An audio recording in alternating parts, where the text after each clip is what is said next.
Dari beberapa video tadi, pasti kalian sudah sering melihatnya di berbagai media sosial, bukan? Atau bisa jadi kalian juga melakukannya. Banyaknya jenis media sosial saat ini membuat orang-orang dengan mudah menyalurkan berbagai kreativitasnya. Seperti berbagi konten pribadi berupa foto dan video, konten hiburan, informasi pendidikan, bisnis, dan lain sebagainya.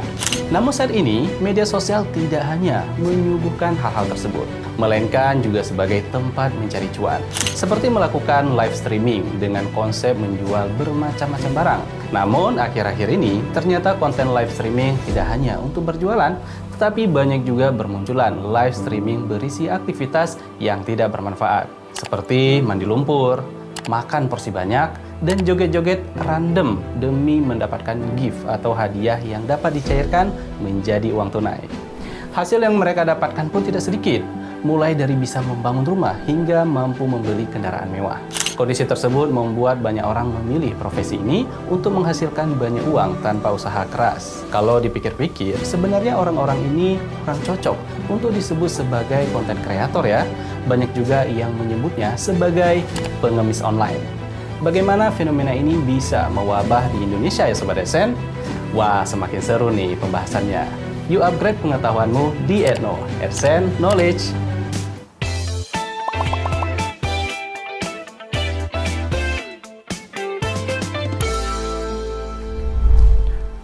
Pengemis online atau pengemis digital merupakan istilah yang sering digunakan untuk menggambarkan orang-orang yang sering menggunakan berbagai platform digital seperti media sosial, situs web, dan berbagai aplikasi lainnya untuk meminta gift atau hadiah uang maupun berbagai donasi.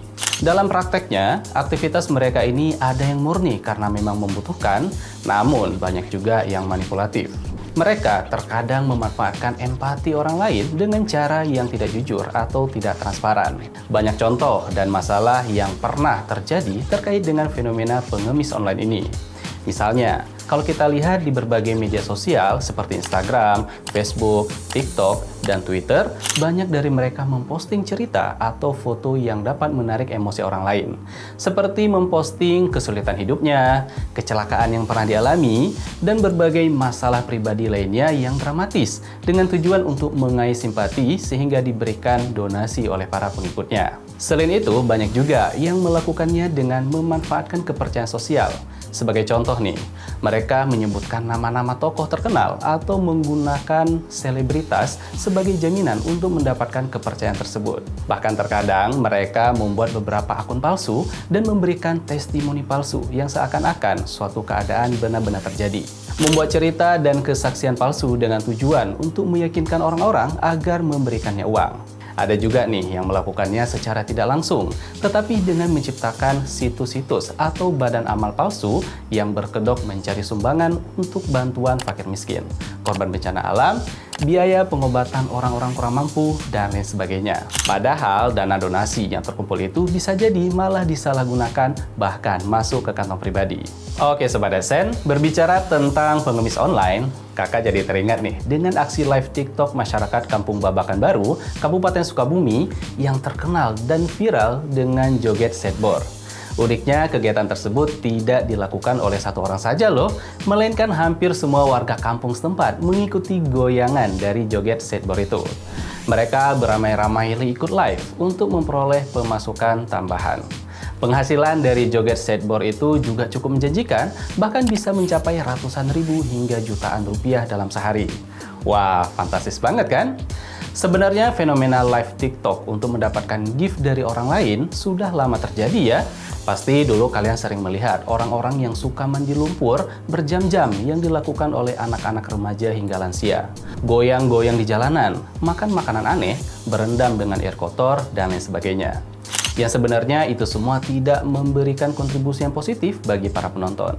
Menyedihkannya lagi, aksi pengemis online ini juga sampai mengeksploitasi orang tua mereka. Contohnya pada fenomena mandi lumpur yang sempat ramai diperbincangkan karena mengharap belas kasih dari mandi lumpur yang dilakukan lansia. Nah, bagaimana pandangan Sobat Adsense mengenai fenomena ini? Dari berbagai perilaku di media sosial yang tidak bermanfaat, yang bahkan banyak unsur manipulatifnya, tentu akan merugikan banyak pihak. Yang awalnya banyak orang yang menyumbang dengan niat baik, namun pada akhirnya merasa tertipu setelah mengetahui bahwa cerita atau alasan yang disampaikan tidak benar. Tentunya ini bisa merugikan banyak donatur ya, baik secara finansial maupun emosional. Selain itu, perilaku tersebut dapat mengurangi tingkat kepercayaan masyarakat terhadap kredibilitas kampanye sosial atau penggalangan dana di masa depan. Ini bisa berdampak buruk bagi upaya-upaya penggalangan dana yang sah dan yang benar-benar membutuhkan. Selain itu, dengan adanya normalisasi praktek ngemis online ini di media sosial, secara berlahan akan memunculkan mentalitas malas bekerja bagi banyak orang, di mana banyak orang akan berpikir lebih baik live dengan joget-joget tidak jelas daripada bekerja jadi profesi tertentu dengan uang yang dihasilkan tidak seberapa jika dibandingkan dengan live di TikTok yang dapat menghasilkan ratusan ribu bahkan jutaan dalam sehari. Akibatnya, jika banyak yang melakukan hal seperti ini, maka produktivitas masyarakat akan menurun, terutama kurangnya semangat untuk bekerja keras. Nah, untuk masyarakat umum yang ingin terhindar dari berbagai penipuan dari pengemis online ini, ada beberapa hal yang harus kalian pastikan terlebih dahulu. Jika kamu ingin memberikan donasi, pastikan untuk mencari tahu kebenaran informasi terlebih dahulu apakah mereka sindikat penipuan atau bukan. Dan pastikan kamu menggunakan platform yang terpercaya dan sudah memiliki reputasi serta mekanisme pengawasan yang ketat. Dan juga jangan mudah tergiur dengan akun yang tidak memiliki kredibilitas atau akun yang baru dibuat tanpa riwayat aktivitas yang jelas. Jadi, jika kamu ingin membantu seseorang ataupun komunitas yang membutuhkan, pertimbangkan untuk memberikan bantuan melalui lembaga atau yayasan yang terpercaya, bukan hanya berdasarkan pesan pribadi yang kamu terima melalui online. Terus, bagaimana solusinya mengenai fenomena pengemis online ini? Pastinya ini membutuhkan pendekatan yang melibatkan masyarakat, teknologi, dan kebijakan pemerintah. Kalau kita lihat, sebagian besar orang-orang yang melakukan tindakan mengemis online ini adalah mereka yang tidak ada pekerjaan. Walaupun ada pekerjaan, tapi dengan penghasilan yang rendah. Oleh karena itu, pemerintah harus menciptakan lapangan kerja yang memadai untuk masyarakat agar perilaku meminta-minta di media sosial dapat teratasi. Selain itu, bagi masyarakat tentunya harus ada edukasi dalam penggunaan media sosial, memberikan pemahaman tentang potensi penipuan yang dapat terjadi di dunia maya, termasuk modus pengemis online. Pemahaman tersebut dapat dilakukan melalui kampanye edukasi di media sosial, sekolah, maupun di tempat kerja. Dan yang terpenting adalah adanya pengawasan ketat dari berbagai pihak resmi dalam membasmi akun-akun penipuan atau sejenisnya yang dapat merugikan banyak pihak. Dan juga bagi kalian yang ingin memberi bantuan ke orang lain melalui online, maka penting untuk melakukan riset terlebih dahulu sebelum memberikan bantuan ya. Jangan sampai niat tulus kita dan dana yang kita sisihkan untuk membantu sesama malah jatuh ke tangan orang-orang yang tidak bertanggung jawab. Tidak bisa dipungkiri bahwa di zaman modernisasi dengan teknologi canggih ini membuat orang gampang mencari uang dengan jumlah besar bahkan walau tanpa skill apapun. Kita tahu bahwa teknologi memang memberikan kemudahan dalam beraktivitas, namun terkadang kecanggihan teknologi itu tidak digunakan sebagaimana fungsinya. Sehingga bisa saja memunculkan berbagai kejahatan dunia maya, penipuan, dan tentunya dapat memunculkan fenomena pengemis online.